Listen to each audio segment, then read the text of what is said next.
My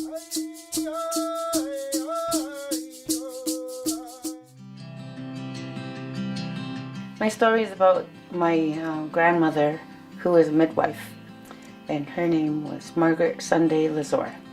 And she took care of the ladies in Snai, State Road kind of deal up to Hogansburg. And, she had to work alongside other ladies. And I know a couple stories of my grandmother's deliveries. And the last delivery that I know of was my cousin Charlotte Lazor, Charlotte May Lazor. And she was my aunt Cecilia Lazor's daughter.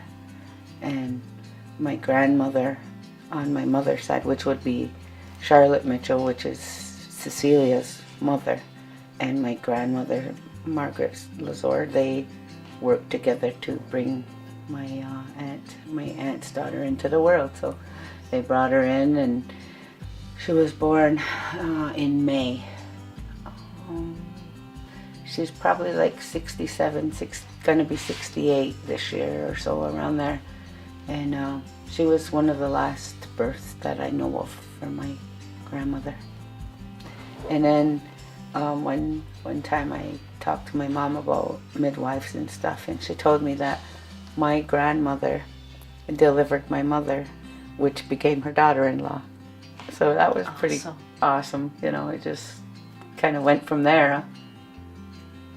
She must have had to do it to be a midwife to provide for her family, because her husband died when her kids were young. Like my dad, he was 17 or 15, something like that. He was only a teenager, and they were younger. So she probably had to do the midwifery just to provide,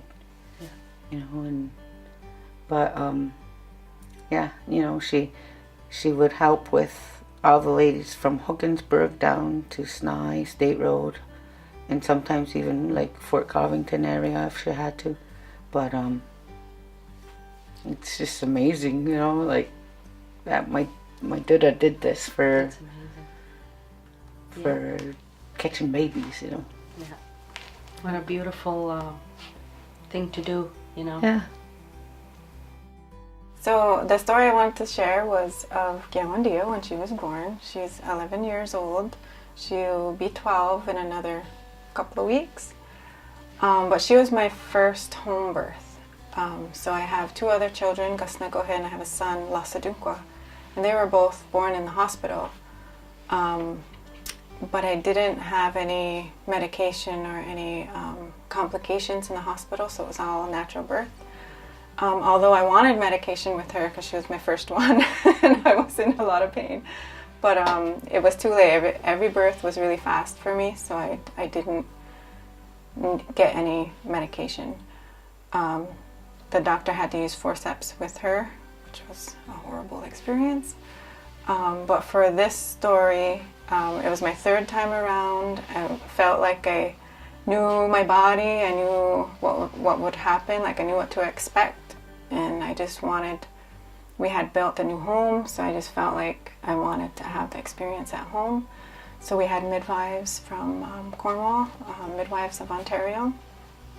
And it actually took a lot of convincing for my family because we had always gone to the hospital before, but it was something I really wanted, and I had to kind of educate them that this is how it's been done forever. We didn't always have hospitals. We wanted to go back to the way it was, and convince them that it was safe. For some reason, everyone thinks it's not safe.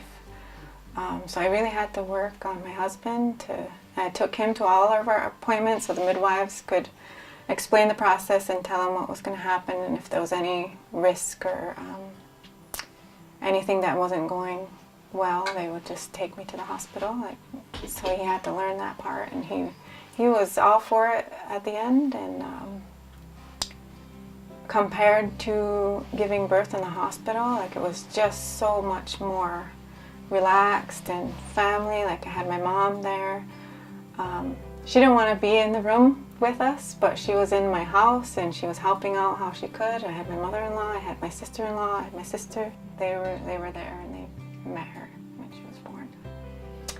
But the experience itself was fast. We knew it was going to be fast. So the midwives were coming from Cornwall, and one got lost on the island. So she's kind of talking to Corey and seeing how far I am and what's going on. And I was like 5 minutes apart at that point, and yeah, she was kind of walking him through what happens if she's not there, what to do if she doesn't make it in time. And then even the other one, because there's a secondary midwife, and she was just getting there as the baby's crowning and stuff, and I could hear her. She's still setting up on the side of my bedroom and stuff, and the first midwife, her name was Celine, and she's like telling her to hurry up and trying not to, I could tell she was trying not to worry me or something, but it was just like her tone was serious, like, you need to hurry, and she was talking in French too, because they both spoke French, but I knew it was like, you need to hurry up right now, this baby's coming. So, I mean, as relaxing as it was still just a little bit on my mind that my midwives aren't here yet, and I feel like this is happening now. So it was really fast. Contractions started at like 7 o'clock, and she was born at 9, a little after 9, 9:20. Awesome. Yeah, so it was really, really, really awesome. Awesome experience. If there was anything you could change with birthing, I probably just may have chosen to be at home earlier than my third child. Like, it was a long time ago, there wasn't a lot of information available when she was born. She's 23 now. So 23 years ago, there wasn't a lot of information. And I had never been around home birthing before, where I have friends who, you know, they've all been born at home and they know all about it. But if I was looking for information, it just wasn't available back then. But I think for my son, I probably could have looked into it and had him at home. And for her, like, I knew that's what I wanted, so I went out and got that information for myself as well. But just for births here in general, I think the information's more available, but I would like to see it even more, even geared to our community more. Just like what you guys are doing here, like, just make everyone aware that they do have choices, and they don't have to be follow what the doctor's telling them, because the doctors, you know, aren't always have your best interest. It's a rush, it's a schedule, it's on their time, it's on what they want. So do you want to add anything about your birth? No. No, come on.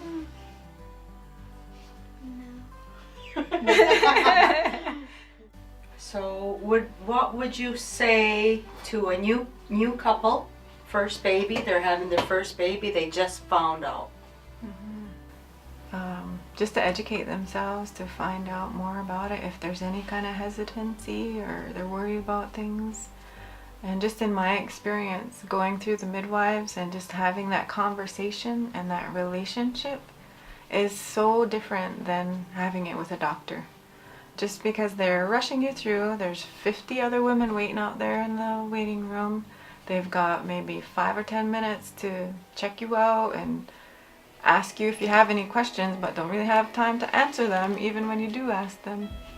So it was just kind of cold when you go through the doctor, and you know, all the doctors are different. I guess you do have to establish that relationship with them, but for me it was always a big rush. Like, if I had any questions, well, they kind of just brush over them real quick and kind of leave me still wondering about things. That relationship you build with the midwife, like, I didn't, for the other two, I didn't hug the doctor, you know, and then we give the midwife a big hug. We served them breakfast, they stayed through lunch, and it was like they just hung out with us.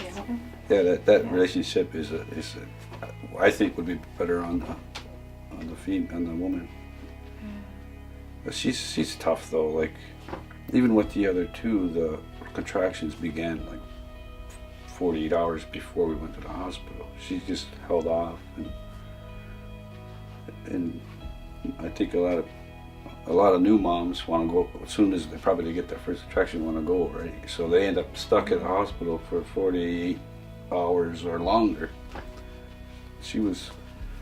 I really didn't want to be strapped to a bed. That's the thing, and that's the first thing they do when they get you there at the hospital, where I needed to move. I needed to keep walking. You know, being on my back was very painful, so even with her, I was on my knees a lot and just kind of hunched over my bed. That felt really good. But in between contractions, I was walking. Like, don't make me sit still somewhere. I just needed to move like that. That's what I needed. That's what my body needed. And in the hospital, they always just... And Gus Naguha was my longest one. She wasn't born in 2 hours flat, but that was my first experience, and that was the first thing they did to me, was strap me to a bed, put the IV in, you can't move, you can't go to the bathroom, you can't go anywhere, and I was like, just kind of stuck there. So with my son, it was like, I waited too long, probably, but I didn't want to be strapped to a bed, so.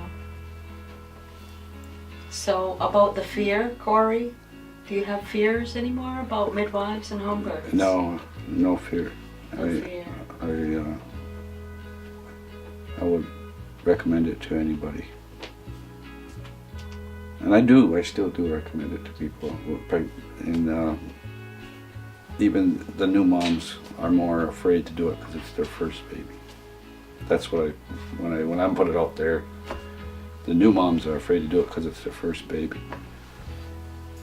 And I don't know if we rewinded time and we would do that. Because I don't know, like I was like that fear, and but knowing that the other two pregnancies went pretty easy. Easy, he says. It's easy. It was a lot of pain for me. It was so painful. I had to bear down, breathe. Hold her hand. I was sweating. I don't know if I could do it again. Turn green. Did you turn green? And the with placenta, the oh my God, guys don't watch the placenta.